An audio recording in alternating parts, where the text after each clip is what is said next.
J'aime bien parce que dans ces cas-là, j'ai ma rédactrice en chef qui me dit bah vas-y toi d'abord, enfile-le le short. Non, c'est une expression, on va enfiler le short parce que vous savez que comme Demain, voilà, demain le short. Demain, bien entendu, demain, comme nous allons parler d'actualité sportive, en France quand on parle d'actualité sportive, on commence par quoi? Par du foot. Alors à Télématin, on n'essaye pas forcément de commencer par du foot, mais là c'est ce qui s'est terminé le plus tard et c'est un petit peu l'événement. C'est Monaco qui est qualifié pour les demi-finales de la Ligue des Champions pour la 4e fois de son histoire et ça faisait depuis 2010 qu'on n'avait pas vu un club français à ce stade de la compétition. C'est surtout qu'on attendait très très sérieusement le retour parce que l'aller... Il avait été un peu plus compliqué, il y avait eu en plus les attentats. Voilà, je vous propose de regarder des images et regarder face au Borussia Dortmund, c'est Kylian Mbappé qui ouvre le score dès la 3e minute. Il devient le plus jeune joueur à atteindre un total de 5 buts dans cette compétition à 18 ans et 4 mois. Et il est le premier joueur de l'histoire de la compétition à marquer dans chacun des 4 premiers matchs à élimination directe. Falcao de la tête double la mise à la mi-temps pour Monaco qui mène donc 2-0. Et à la reprise, c'est Reus qui permet aux Allemands qui ont été battus 3-2 à l'aller de se redonner un petit peu d'espoir. Bon, ça ne servira à rien. En fin de rencontre, Germain offre un 3e but au Monégasque qui s'impose donc 3-1. Les demi-finales auront lieu les 2 ou 3 mai à l'aller et 9 et 10 au retour. Tirage au sort demain. En revanche, élimination du FC Barcelone battu à Turin 3-0 il y a une semaine. Lionel Messi et ses copains n'ont pas fait mieux qu'un 0-0 à domicile hier soir. Ça fait 2 fois en 2 saisons que les Catalans s'arrêtent en quart de finale et les Italiens retrouvent le dernier carré après avoir été sortis en 8e de finale l'an dernier. Ça, c'est pas bien parce que dans l'histoire du duel Messi-Ronaldo, on sent qu'il perd un petit peu de terrain là parce que... L'âge du lest. L'âge du lest, parce que là, Ronaldo, il était quand même très très très en forme. Remonté. Donc là, je sais pas, mais bon, Messi, il va falloir faire quelque chose. Et puis, donc on vous l'a dit, on ne parle pas que de football. Donc on vous a réservé, c'est le tournoi de Monte-Carlo, on en parle depuis... on a parlé de Monaco pour le foot et à Monte-Carlo pour le tennis. Et vous avez du neuf. L'entrée en lice de Rafael Nadal, ça n'a pas été évident. Regardez l'Espagnol Nadal qui se sent bien pourtant à Monaco. Il a remporté le tournoi à 9 reprises, c'est le tenant du titre. Et ben, il a eu du mal à passer le 2e tour. L'Espagnol 7e mondial était opposé au Britannique Kyle Edmond qui est 45e. Et après un premier set facilement remporté 6-0, Nadal perd le suivant 5-7 pour finalement décrocher le 3e 6-3. En 8e de finale, il affrontera l'Allemand Zverev qui l'a battu à 2 reprises. La dernière fois, c'était au 3e tour de l'Open d'Australie en début d'année. On rappelle que Nadal avait atteint la finale de ce tournoi.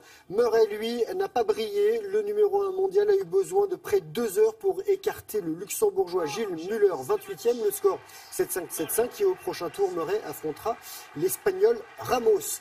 Tennis encore avec la victoire en 3 manches de Stan Wawrinka face au Tchèque Vesely. 6-2, 4-6, 6-2. Le Suisse 3e du classement affrontera en 8e de finale l'Uruguayen Cuevas. Et Pouille. Mais il a gagné, Pouille. Ça s'est bien passé, il affrontera Manarino. Je vous propose une petite info avec à droite, c'est Serena Williams qui, elle, arrête sa saison. Elle est enceinte, c'est officiel. Hier, il y avait des rumeurs. Elle attend son premier enfant pour l'automne prochain. La cadette des sœurs Williams, donc avec le t-shirt gris, a fait savoir qu'elle était impatiente de revenir en 2018. Et je rappelle qu'elle a quand même remporté 23 titres du Grand Chelem. Oui, donc voilà. Et on peut dire que peut-être que sa fille jouera contre mon fils.